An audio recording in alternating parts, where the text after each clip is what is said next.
Hello friends, welcome back to my YouTube channel.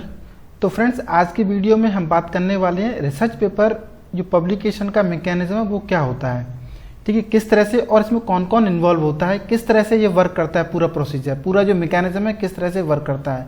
ठीक है, तो हम स्टार्ट करेंगे।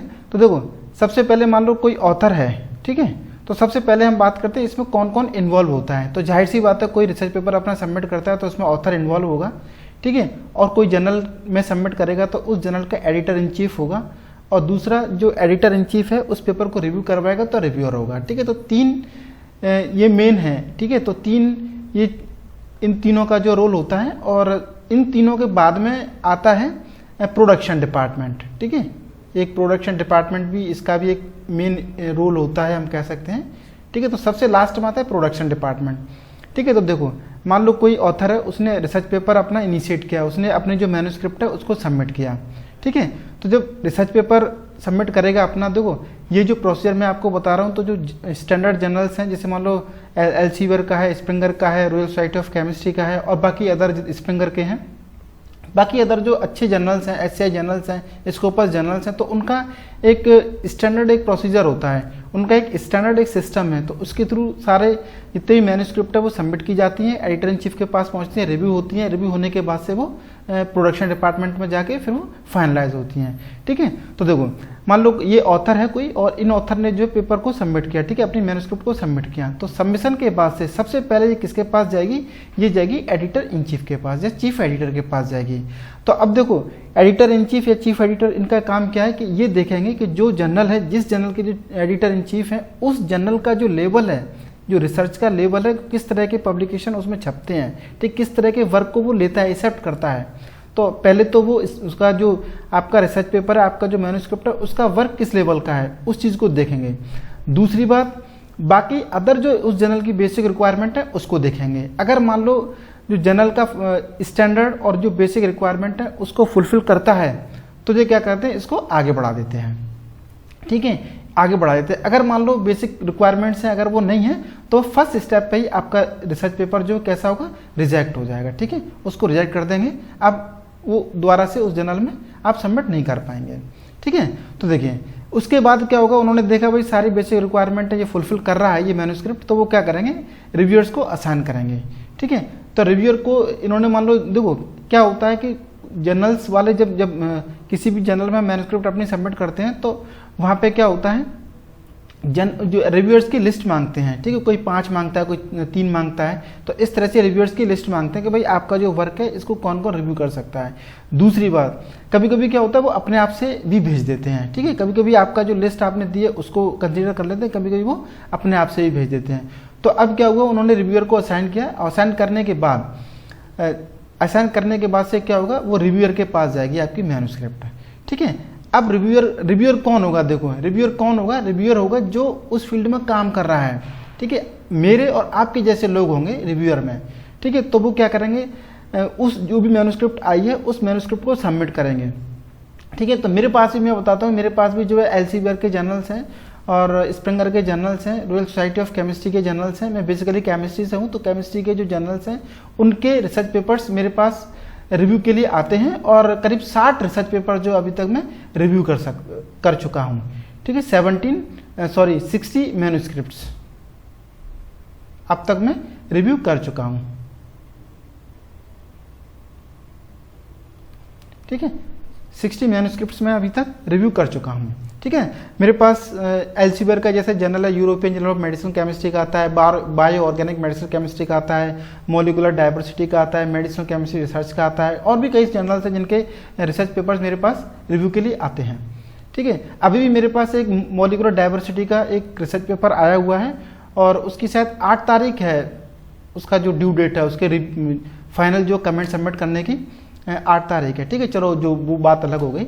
अब क्या करते हैं, रिव्यू, देखो रिव्यूअर क्या करेगा, उस रिसर्च पेपर को पढ़ेगा, उसकी जो जर्नल है उसकी रिक्वायरमेंट को भी एक बार वो देखेगा, और आपका जो प्रीवियसली पब्लिश्ड वर्क है उसको भी देखेगा। कहीं ऐसा तो नहीं है कि आपका जो पुराना वाला वर्क है उसी में आपने थोड़ा बहुत मॉडिफाई करके और दे दिया। ठीक है, तो रिव्यूअर का काम होता है, रिव्यूअर सारी चीज़ों को देखेगा। ठीक है, और एक चीज़ और मैं यहाँ पे आपको बताना चाहूँगा कि जब मैन्युस्क्रिप्ट हमारी सबमिट हो रही होती है, ठीक है, जब मैन्युस्क्रिप्ट हमारी सबमिट हो रही होती है, उसी टाइम पे उस टाइम पे देखो क्या होता है, उस टाइम पे एक तो उसका प्लेगरिज्म चेक होता है, ठीक है, और जितने भी आपने उसके अंदर रेफरेंस डाले हुए हैं उन वो रेफरेंस भी वैलिडेट होते हैं, और वो रेफरेंस भी क्या होते हैं, वैलिडेट होते हैं, ठीक है। तो रेफरेंस के वैलिडेशन की रिपोर्ट आपके पास हमारे पास आ जाएगी, लेकिन प्लेगरिज्म की रिपोर्ट जो हमारे पास नहीं आती है। प्लेगरिज्म की रिपोर्ट जाएगी किसके पास, एडिटर इन चीफ के पास जाएगी, ठीक है।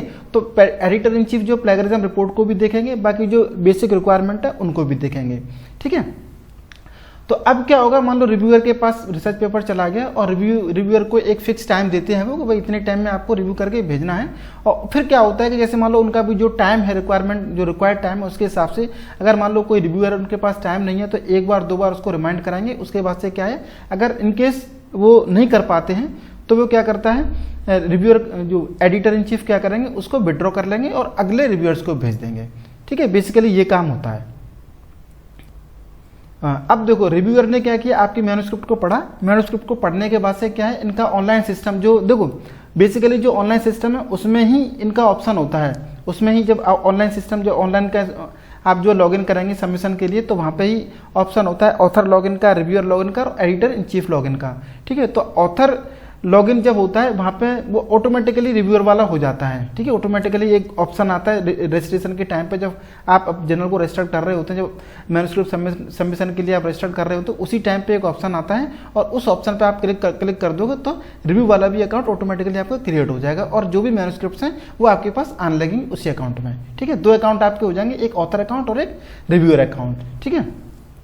अगर मान लो कोई जर्नल अगर आपको एडिटर इन चीफ बनाता है तो फिर वहाँ पे आपका तीसरा अकाउंट भी क्रिएट हो जाएगा, ठीक है ना।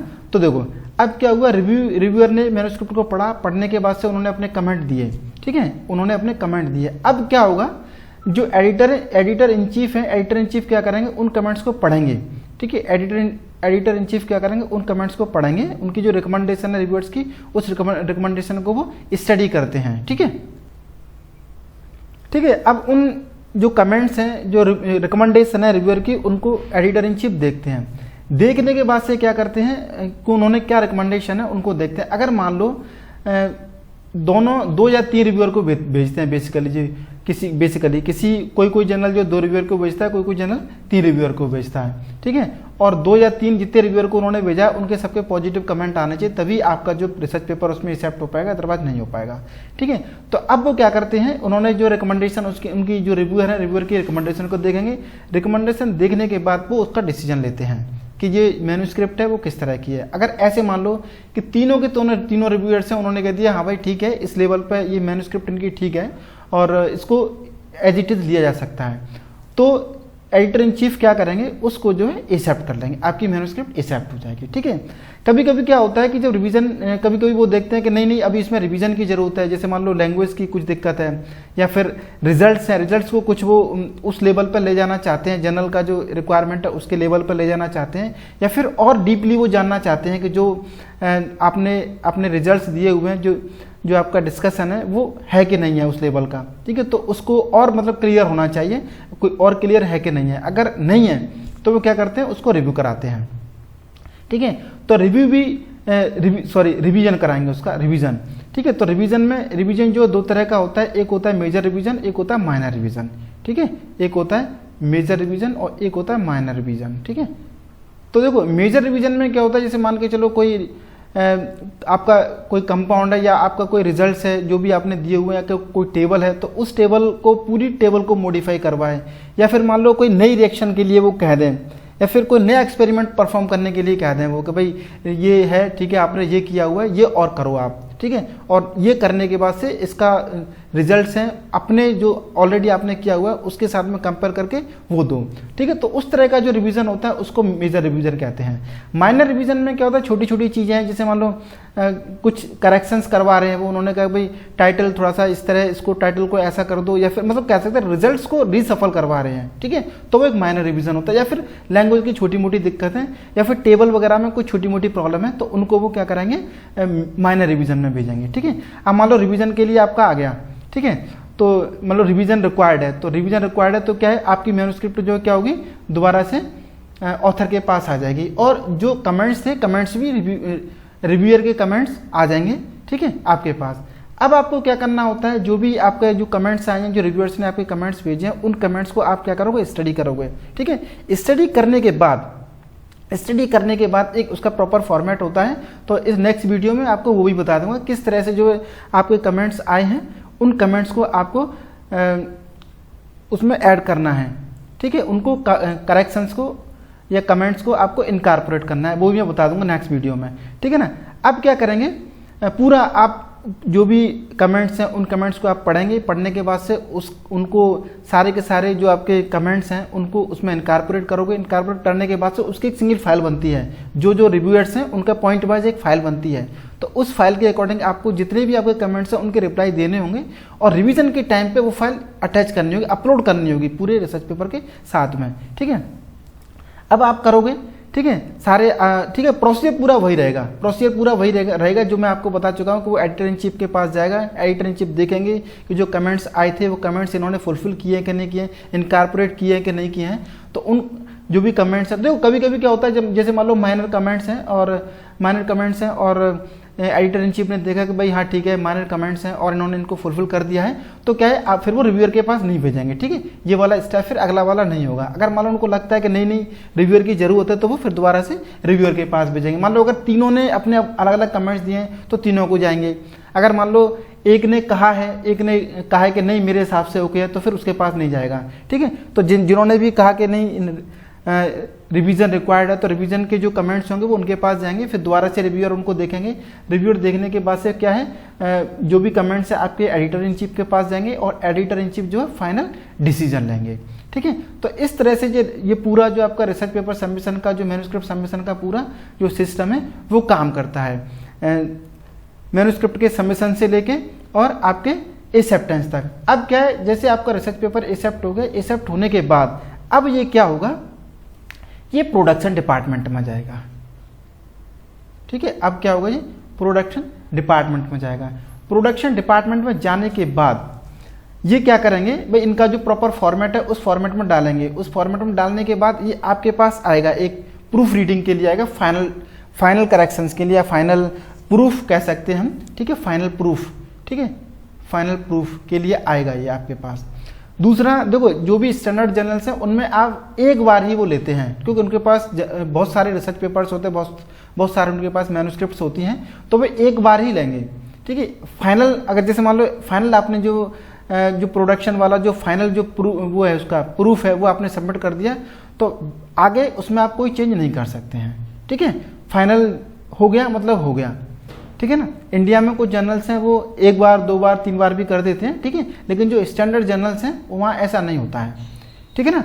तो ये पूरा प्रोसीजर था कि किस तरह से हम कोई जो मैन्युस्क्रिप्ट सबमिट करता है कैसे एडिटर इन चीफ के पास जाती है, एडिटर इन चीफ उसको कैसे हैंडल करते हैं, फिर रिव्यू के लिए कैसे जाती है, फिर किस तरह से आती है एडिटर इन चीफ के पास, फिर किस तरह से पूरा प्रोसीजर जो फॉलो होता है।